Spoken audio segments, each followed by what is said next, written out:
Good morning, everyone. I want to welcome you to the Ramshorn annual meeting. It's a beautiful day, and I'm sure you're all glad to be here. I know I am. My name is Denise Bulat. I'm the president of the board of directors. I'm from Bettendorf, Iowa, and I've been on the board for, I believe, 9 years. My last 3-year period is up this year. I'd like to introduce the other board of directors that are here with us. Dennis McClatchy is the vice chair. Sally Langston, she's from Colorado. Dennis is also from Colorado. And then we have Dave Moore. He's our treasurer, and he's here from Estes Park.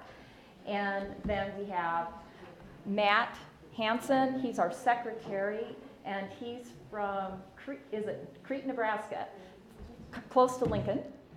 And then Mark, and Mark Menard is, where are you from, Mark? Sylvania, Ohio. Okay. He's one of our newest board members, and so I'm a little less familiar with Ohio. And I don't want to be familiar with Ohio because I'm a Hawkeye fan. Now, Buffy Owens is unable to be here, but she is watching us live streaming. So we are testing. Hey! And we're testing the live streaming process because, as you know, it's very difficult for everyone to be here in person. So we're hoping that we can increase our transparency and our ability for our owners to interact with their board by having live streaming in the future. So today is a kind of a beta test, as we would call it. So now I would call Matt Hansen, the secretary, to the floor, and he's going to verify or lack of a quorum and also discuss our minutes. Okay, as you may be aware, pursuant to the bylaws, in order to have an actual meeting, for a quorum of it, we need 20% of the weeks that are on. And I can tell you from looking here and the people that have signed in, we are nowhere near that. So, as we have in the past, we will be having a meeting here today. We'll give you all the information, but no official action can be taken on anything because we don't have a quorum in order to take that action. So, kind of consider this an informative measure. We are, as Denise will tell you later, we're open to questions, and we want your questions. It's your organization, and so we'll do that. As we did last year, the minutes from last year that I prepared, but again, they are not official because we didn't have a quorum. You can review them. If you have questions, we'll try and answer them, and then we'll just file them. But they are not, quote, official because we didn't have an official meeting, as we are not today. So we'll proceed with that, Denise. Thank you. So now I'm going to discuss the President's report. That will be uploaded to the website later this afternoon. But before I begin the President's report, I wanted to recognize John Genskow. He was the prior president of the board of directors. He passed away recently. He's also from the Quad City area, the Bettendorf, Iowa area. He was instrumental in organizing our policies and getting those aligned. They were a little bit mismatched, and he helped pull that all together. The other thing that he was very instrumental in was developing what we would call our capital reserves program. We have a lot of items here on our property that require us to maintain them and replace them. And John helped pull that together and worked with our staff to do that.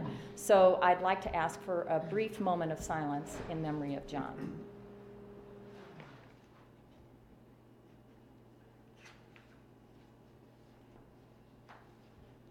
Thank you. There's one more recognition I'd like to make, and you'll hear reports from all of our committees in just a moment. But when we transition to having more of the owners interact and actually do their own voting and have the ability to interface with us and create transparency here about our property and how it's run, we had some significant help from a committee called the Governance Committee. And you're going to hear a report from Harry Yosten, the current chair of the Governance Committee.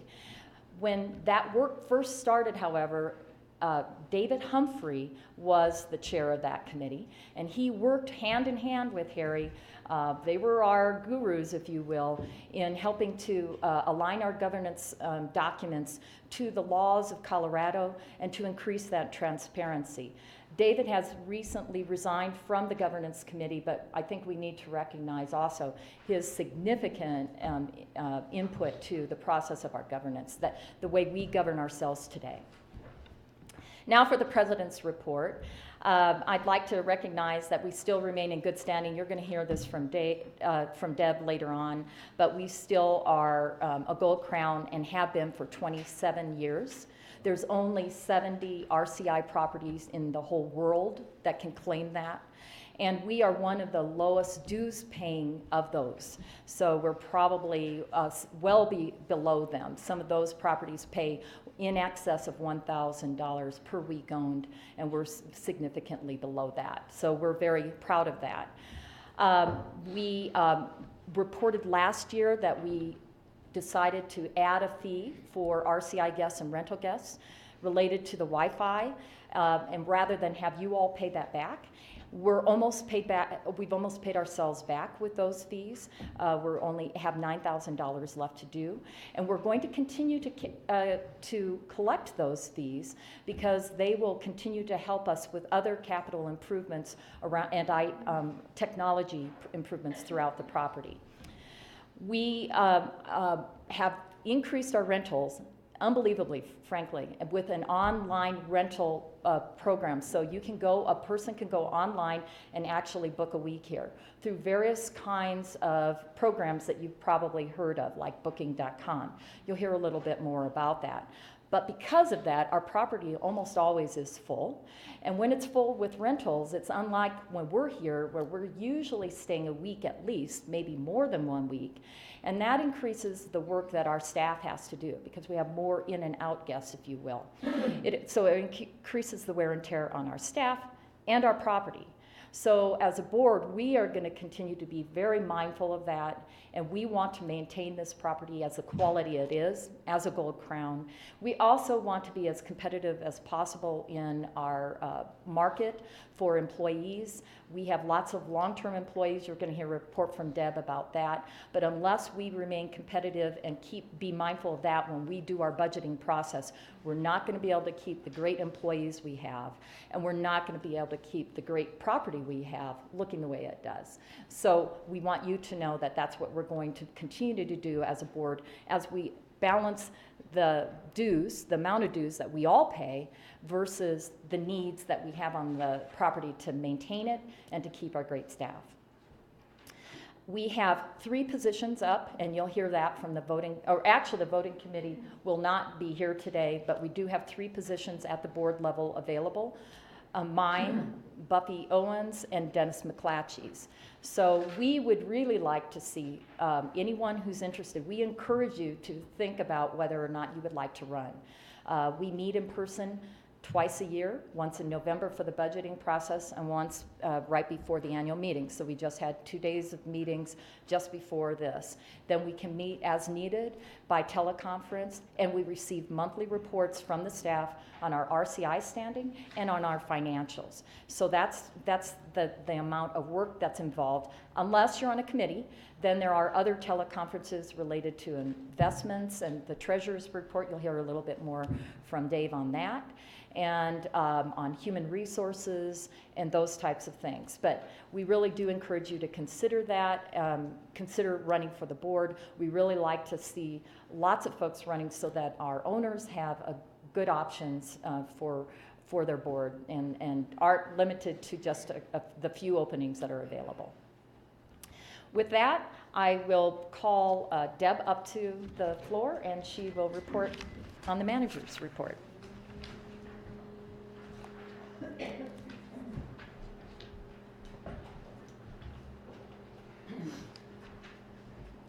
Welcome, everybody. Thank you for coming today, and thank you for all that are attending online. I'm excited to see how this works because it's going to allow us to get the information out to everybody wherever they are at whatever minute of the day or time of the year we hold our meetings. In listening to Denise's report, and if you've started reading mine at all, you'll probably see that they're very closely aligned. And I'm not going to read all of my report, but I think Denise has hit on the highlights. And the reason that our management structure with the board and also on-site management has worked so well is because we are so closely aligned. And you guys we could not do what we do if it wasn't for the help of all the board, our committees, and certainly our department heads and our staff. So all of us are working together, which is, I think, the basis of the success that we've had. So with that, and I think Denise has already mentioned our scores. I'm going to get into that a little bit more, but I'd like to thank the people that are primarily responsible for those results. Starting with Erin Dalby, our Assistant Resort Manager. She's been with us for 16 years.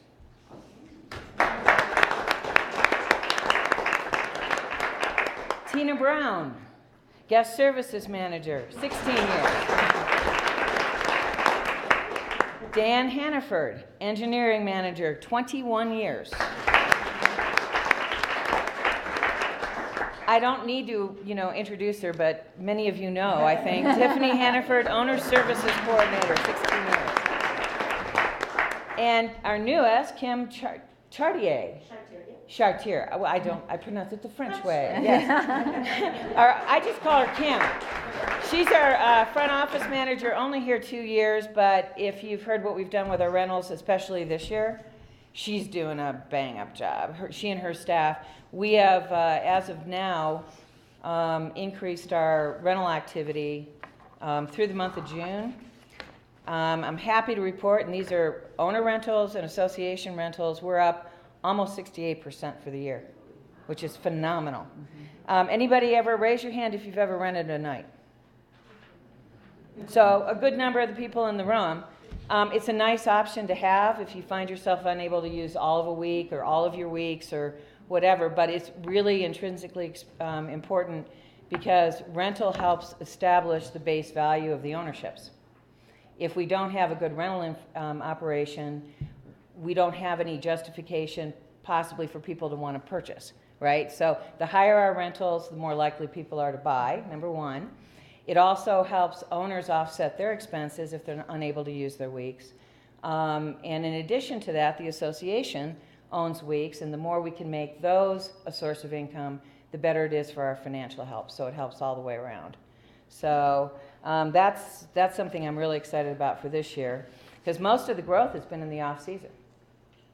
So also I wanted to point out, I included this. This is our RCI comparison on our comment cards through the month of April. I don't know if you've seen this, Tina, because you said something at the meeting the other day that you were stuck at 98. No. Yeah. So your check-in and check-out is in the 99th percentile. That means only 1% of all 6,500 RCI resorts are better than us. Resort hospitality, 99. Resort maintenance, 100. Resort amenities, 98. Resort activities, 95. Unit quality, 100. Unit maintenance, 100. Housekeeping, 100. Unit amenities, 99. Overall vacation, 100. 99 for responsiveness. That means you report a problem, somebody takes care of it. And the atmosphere of the resort is a 100. That's awesome. And then in your packet, you should also see kind of a TripAdvisor. Right after my report, you'll see the rankings here. And you see, last year we took a dip. And the reason for this dip is so many people were doing their reviews online when at Ramshorn Village. The reviews were showing up as being from RIP. So they thought we had a whole crew of little elves that were writing reviews, so they dinged us. Once we convinced them that that was not the case, you can see that since June of, I think it was late June that we went back to number 1, and we've been number 1, which is where we should be if you look at our reviews, all the way through the present time. I think we're up to 1,043 reviews now. The vast majority excellent. If you haven't done a review lately or never done a review, please do a review. Because people who are thinking of coming and owning here or renting, look at these reviews. So share what you think of Ramshorn, share your vacations. It's really important to do. So Denise already mentioned that we're 27 years RCI Gold Crown, which is phenomenal. I think I've covered most everything. The improvements that you're seeing, and it was the last 2 years, I think, Dave, that we started accelerating some of the improvements. Last year. So all of the fabric chairs are now gone, except for number 15. Yes. Somebody I missed. miscounted. So they're on their way. Yeah. We've done a lot of work with shower walls. I think we're planning to finish those It should be next year. next year. If not early, like by February 2020. Yeah. We're constantly, doing tile, carpeting, staining, painting, all that kind of thing, and it shows. Since 2005, we spent about $3.5 million, not on maintenance, on these kinds of improvements. So it shows on the property. I'm going to summarize, because you have my full report, by saying it's been a privilege to work with the multi-talented board of directors, the committees, the owners and the staff of Ramshorn Village Resort, in building a successful present and future for all involved at Ramshorn Village Resort. I am very hopeful and excited about the opportunities ahead of us in the coming year, because it looks like it's going to be a great one, and I believe the best is yet to come. Thank you all for your support.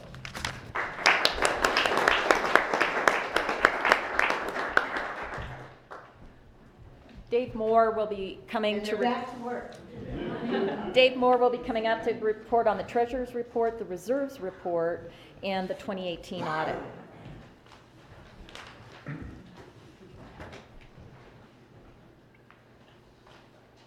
Morning.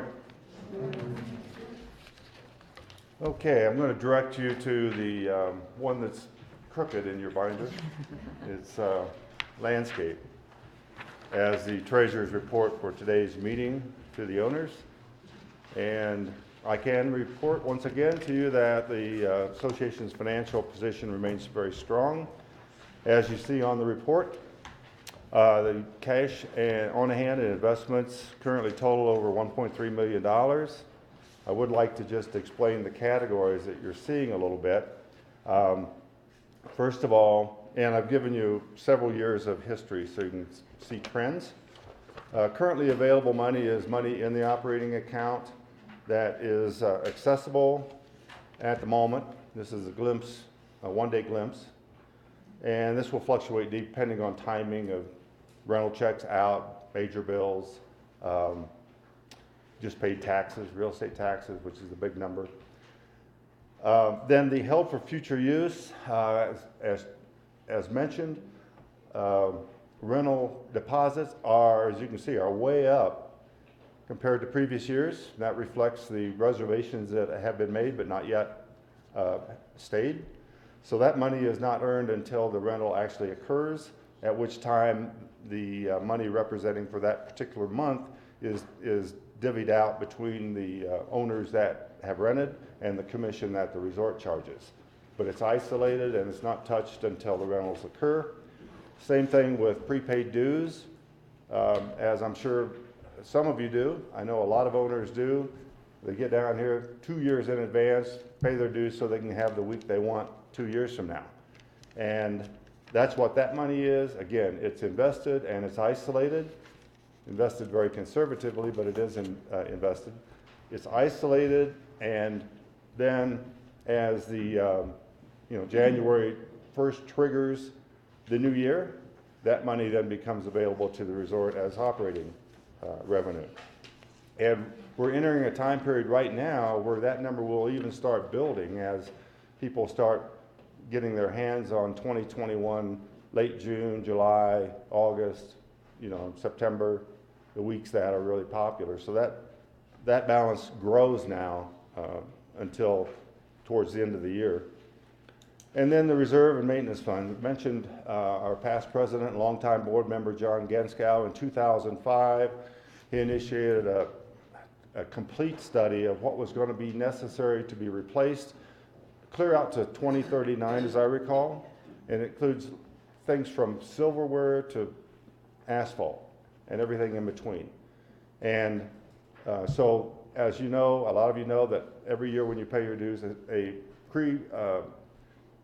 described amount of dollars of your dues is going to go into the reserve account. And that funds these projects as we need roofs and furnaces and what have you. and you can see that number currently on hand. There is a note number 3 down below that was mentioned previously. We did borrow money from the reserves to complete the tremendous Wi-Fi project. The number I've got as paid back is not correct. I did that in a hurry for this week's board meeting. It's more like $67,000, and as was mentioned, we're like $9,000 away from having repaid all that money. And of course, we won't stop charging because the RCI people, not you guys, the RCI people and the nightly rental people pay that. We specifically funded that with other people's money. And it's going to get paid back, and we're not going to quit charging. So I would just ask, you can see we're up about $160,000 from a year ago, back where we were. We did spend, as Deb said, quite a bit of money the last 2 years to accelerate refurbishing, and spent basically all the money for a year or two that we took in for reserves, but we've got it back up now. So I would just ask if there's any questions on this report, either now or you can catch me afterwards, either one. Dick? Dave, either you or Deb, rentals are up 68%. What's the split on rental weeks that are resort owned versus owner owned? I'll let Deb speak to that. So that's complicated because in the off season there would be more association. It's done first come, first served. So every week is different. So when Erin prepares her weekly report to reconcile rentals, it's first in, first out. So the first owner who puts something up for rent is the first owner who gets the largest rental for that week. So the owners can reserve up to 2 years out. If an owner reserves up to 2 years out and puts that home up for a rental for that week, they're going to be first. The association can only reserve a year out. So we're typically a little farther down the line. We would have a lot of, more of a less valuable inventory in each season. So we might have January weeks or April weeks or that kind of thing. In summertime, we typically have May weeks, early June, late September, or early September, and Christmas, New Year's. So we don't get the best inventory to rent from the association. But when we reconcile the rentals on a weekly basis, it's going to vary just dependent. The association is treated just like any other owner. So it's in order. So the association owns about 300 weeks. The owners own over 2,000. So. But the big difference is that owners, it's on a 2-year basis versus. That's the big difference. So that the owners have the opportunity to take the best weeks before the association reserves. So. If you want more detail, Erin, our accounting actually tracks that separately, so if you wanted a specific number, Erin can get that for you sometime. Just a few more comments from me. As mentioned before, it is important, the continuing sales of our association-owned weeks would also help strengthen our financial position in years to come. I want, as was mentioned, your board of directors and resort management and staff worked very hard to increase rentals revenues while at the same time scrutinizing every expenditure in relation to the current budget. We look at that monthly.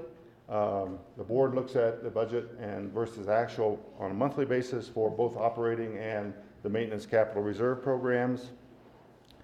I just want to interject, it's an honor for me to attend my 18th annual owners meeting as member of the board of directors, 17 as treasurer and 1 as president. My responsibilities include assisting in resort cash flow management, ensuring that all banking records and financial accounting books are properly kept, and that owners receive accurate year-end financial statements in a timely manner. You'll recall maybe a few years back, I pushed hard to get to audited financial statements. I thought even though it's a significant cost, that for the confidence of owners, that was important. And I want you to know that the board of directors did receive the year-end 2018 audited financial statements, clean, no exceptions, And there are, I think, a few copies in the room if you want a hard copy. Otherwise, you can request one by mail, by email, or I'm sure it will be uploaded on the owner website. Clean, no exception, opinion from the auditor.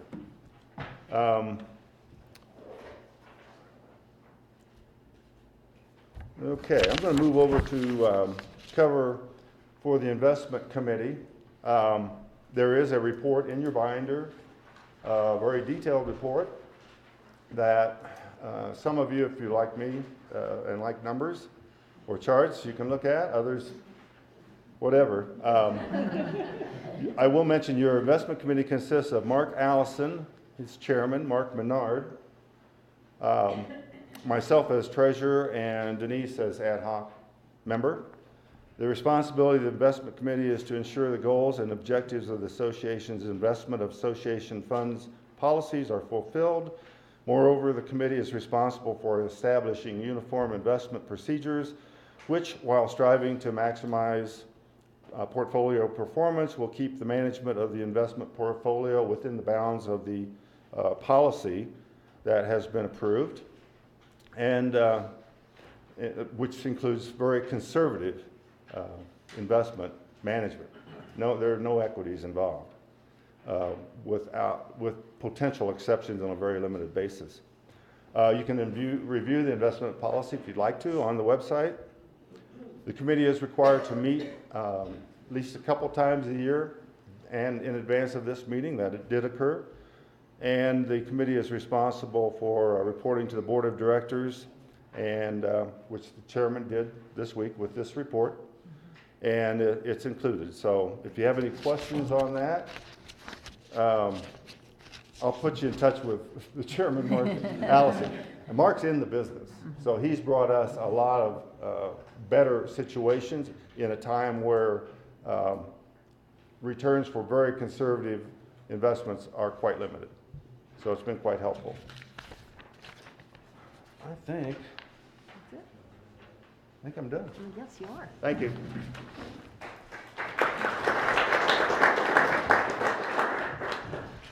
Now Alex Gibson will give us our realty report and status of sales.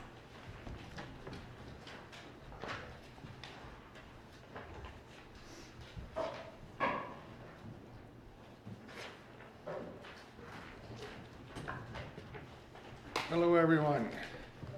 Welcome home. Before I get into my report, Deb mentioned the new chairs and everything that just delivered. I just caught Tina on the way out. 27 new beds this spring. So all the king beds have been replaced, and we've just got, what, a few more queens to do next year. Oh, yeah, just so many. So I know most of you, we get the comment all the time, it's hard to believe it's a 30-year-old property. So, real estate values in Estes Park just continue to go insane. This report's out of date because that one home under 400,000 went under contract. So currently there's no homes for sale under 400,000 in this town. 14, as I said, between 400 and 700, 9 between 7 and $1 million, and 14 of them over $1 million.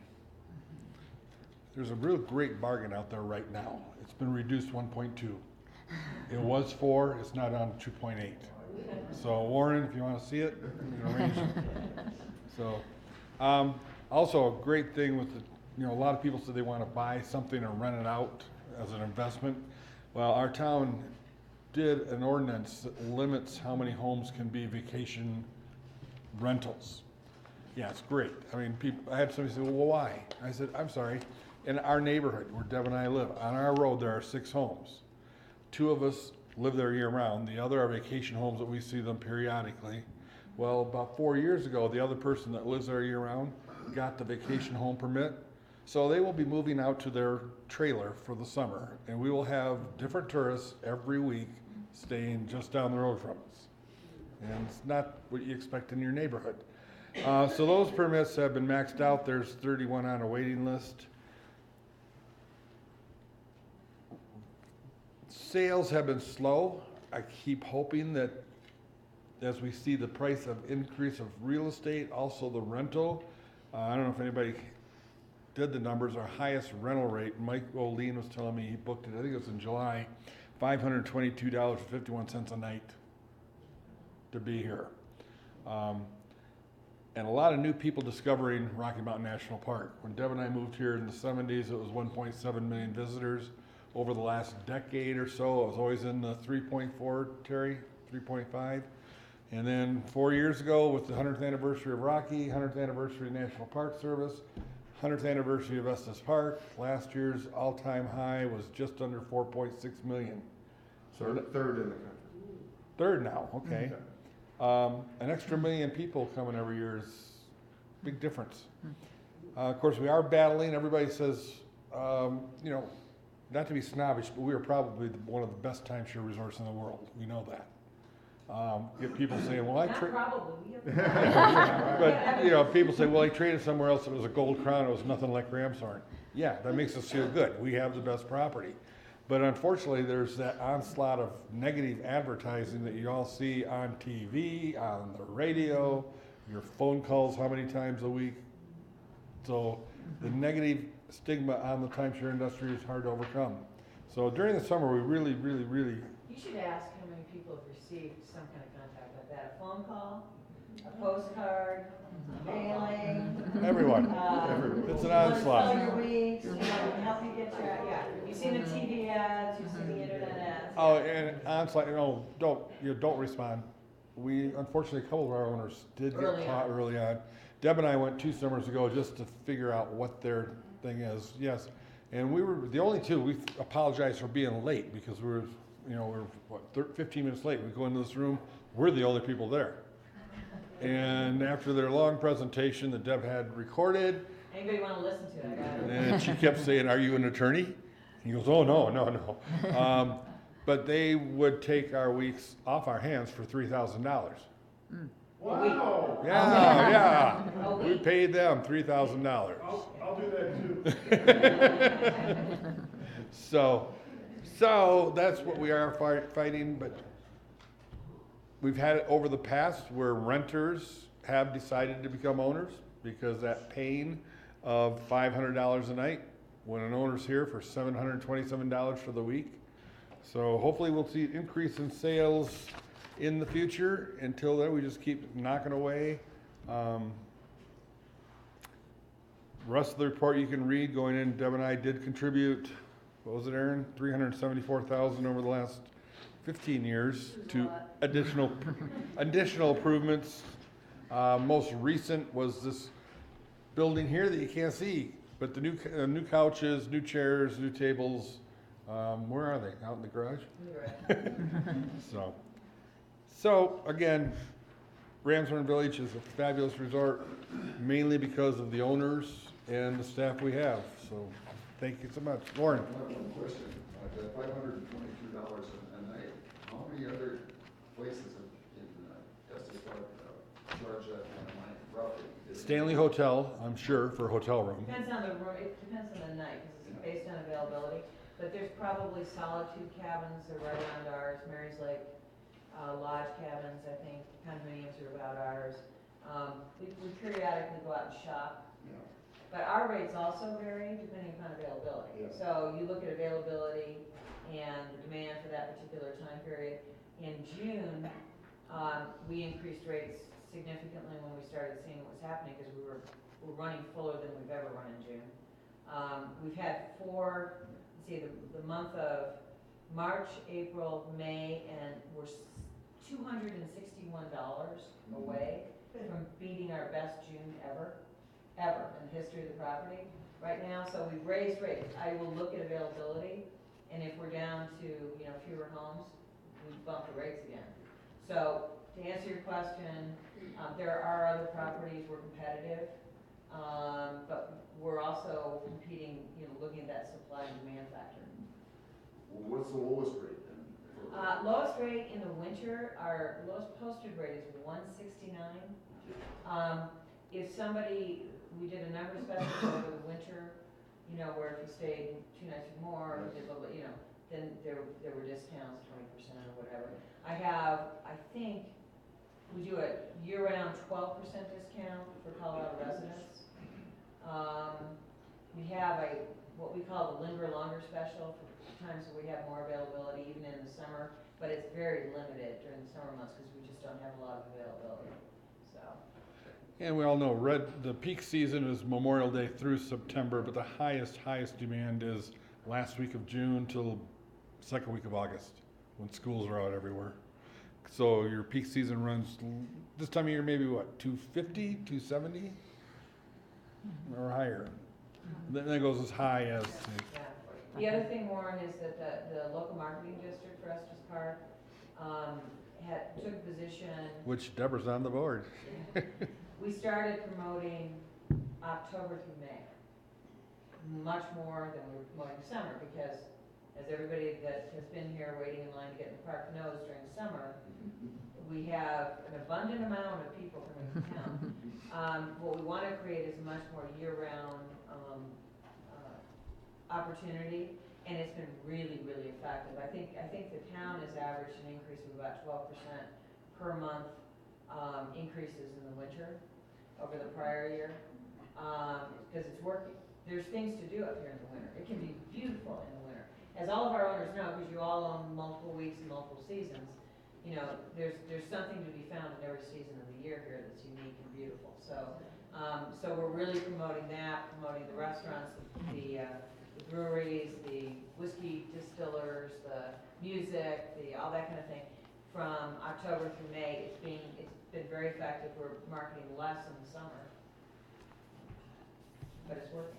So we're seeing it because I think in addition, because we're a higher end resort, and the other thing that we're doing is we're marketing to a higher end clientele too. So. All right, thank you.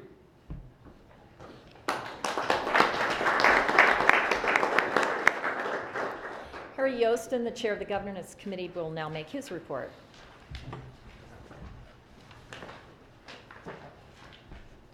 Good morning.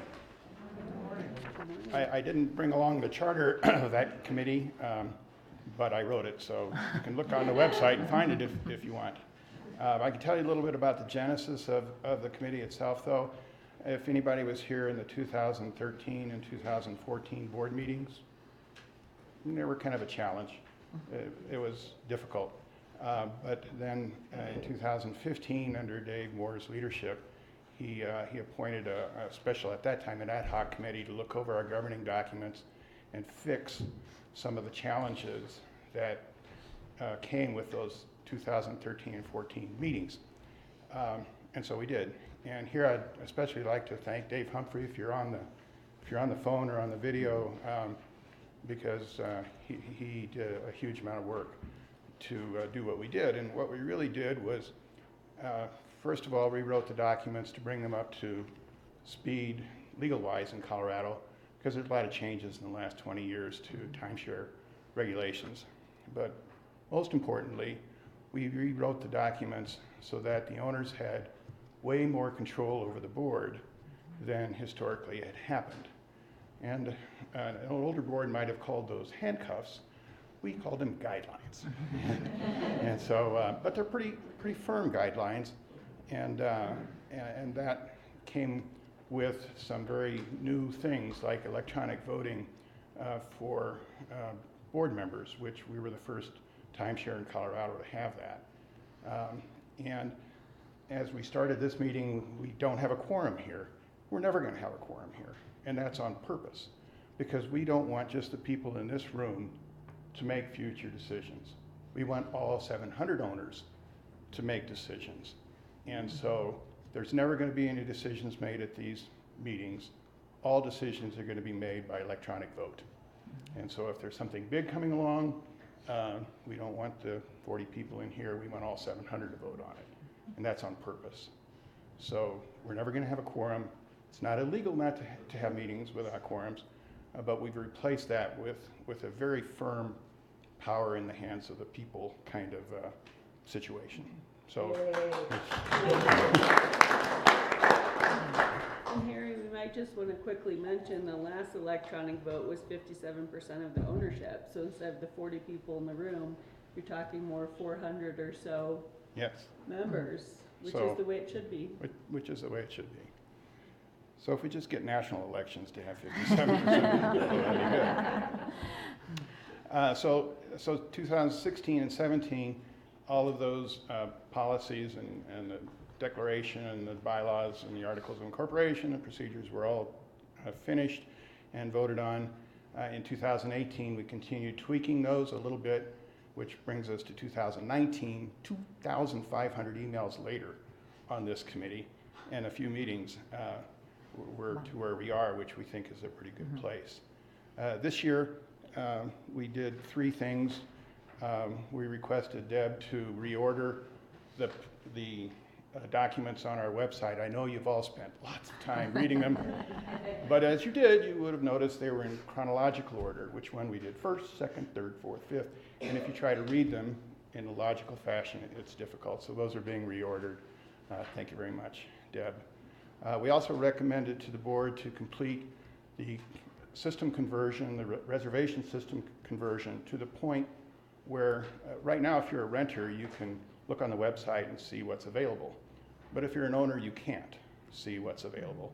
And it's a very complicated process, we understand that, but we want to get to the point where owners can look and see what's available.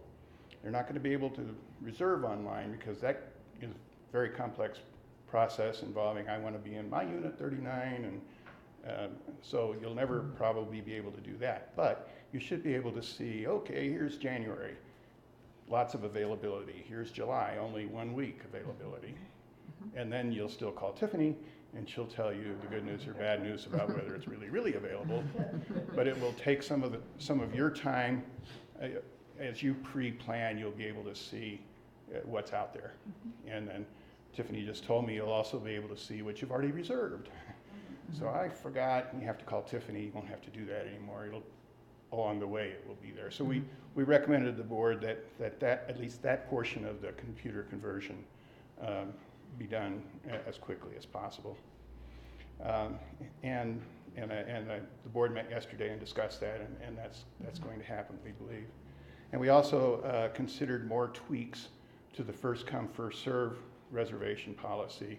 And the board has made no further directions for us to do that, but we had a lot of discussion because from time to time there is a lot of discussion about first come, first serve, but no decisions have been made. 2020, always looking for more volunteers. So if anybody first of all, I presume you've all read every one of those documents, and you've probably had questions. Call Deb and ask to volunteer. We meet kind of on an ad hoc basis when something comes up. If an owner calls up and has a question, we had one owner call last year. We meet by email and discuss it. So if anybody would like to do that, including all the people watching this or watching in the future, call Deb and volunteer, and the board, I'm sure, will be happy to appoint, and the committee itself will be happy to have you. Thank you very much.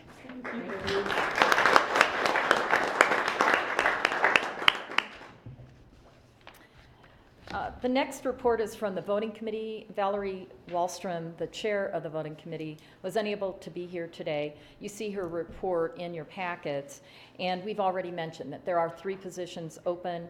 She will be getting information out about the self-nomination process by midsummer, and we encourage you to consider self-nominating yourself again, so that we have a great pool of owners for you to select from to be members of the board. The other thing that I wanted to report is that you've heard mention that we own our own association weeks. Right now we own 333. Last year we owned 332.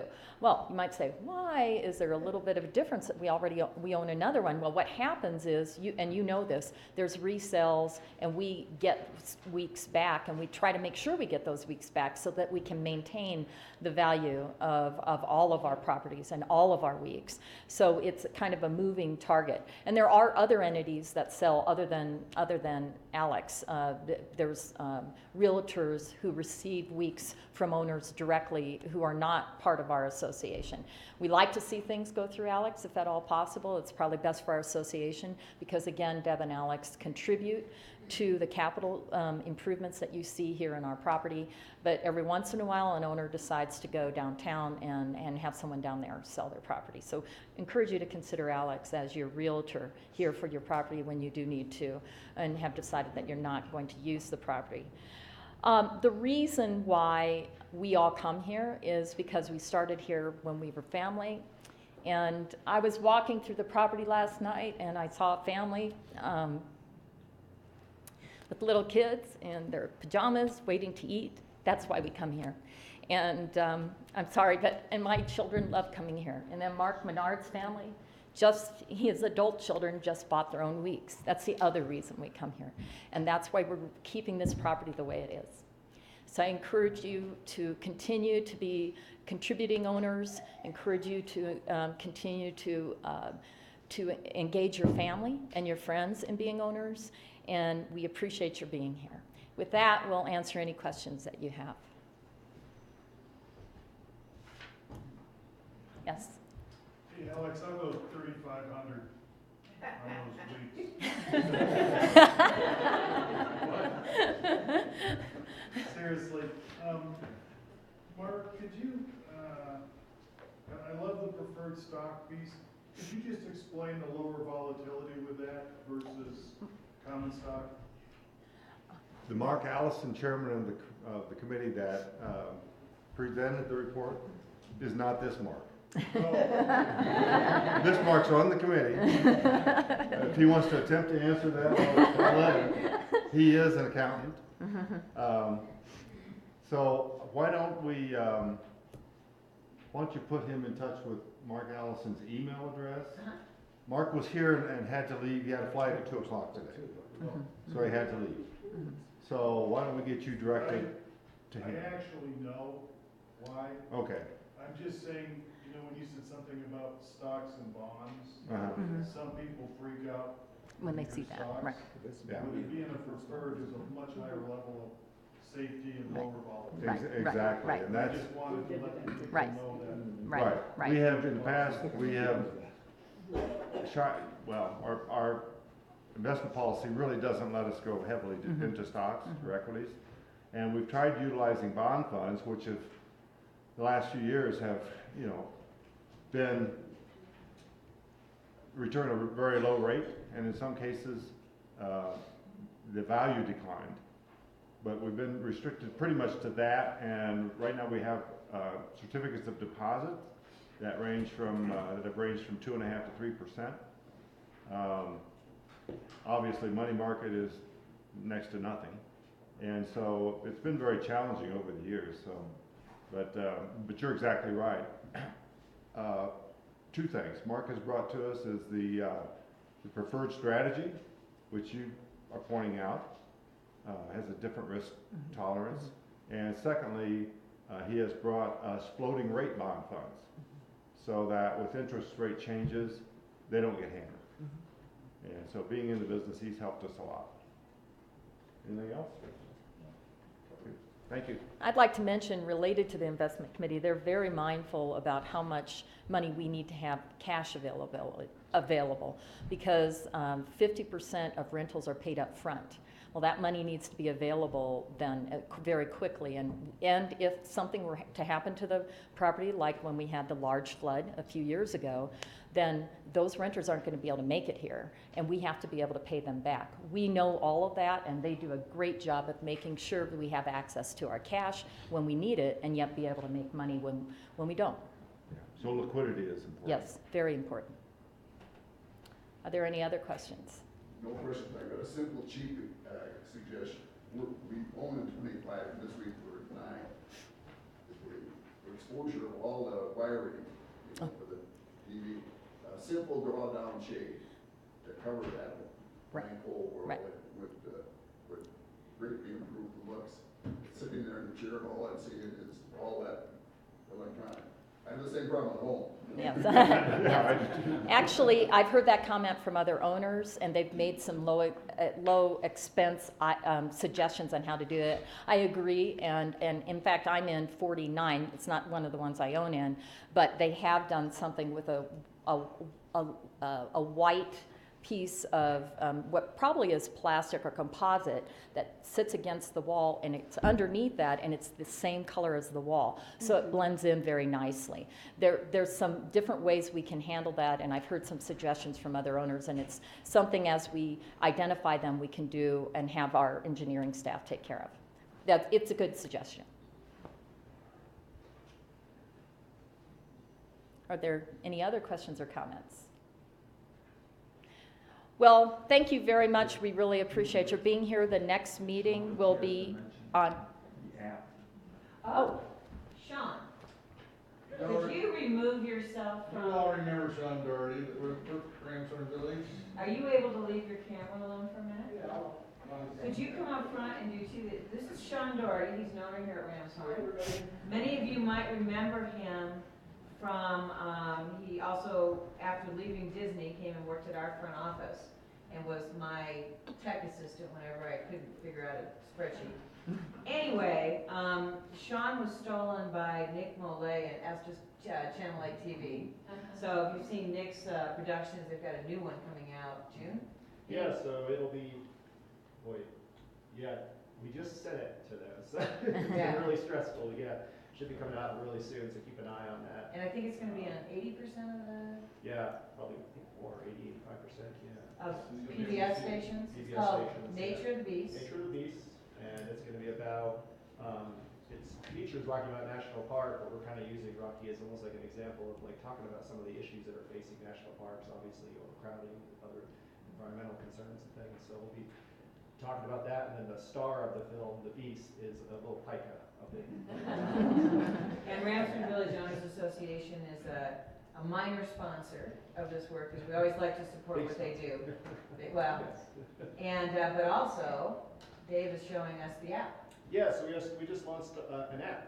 It's sort of, we have, of course, the local visitor information TV channel, and so we launched this app as a way to sort of complement that and also serve as something as like a guide for people that are here looking for things to do, where to eat. We also even have a section on there featuring a lot of hikes that we like, and each of the hikes has its own video that you can look at, so you can see what the hike looks like and what kind of views you're gonna get, so. Or if you don't feel like hiking, you just do it on the That's what it looks like, the home. That's what it looks like. Yeah, it's really helpful. It's got almost every listing on there has a video with it. That's our specialty, we do video. So it's a lot of and it's also map based. So if you're standing in downtown Estes Park and you're looking for a place to eat, it'll bring up the ones that are closest to you as soon as you launch the app. What's it called? It's called Rocky Mountain Channel app. And It's a free download. Free download, it's all free. It's on the Google Play Store as well as the App Store, and then it's also a website version as well, which is RockyMountainApp.net.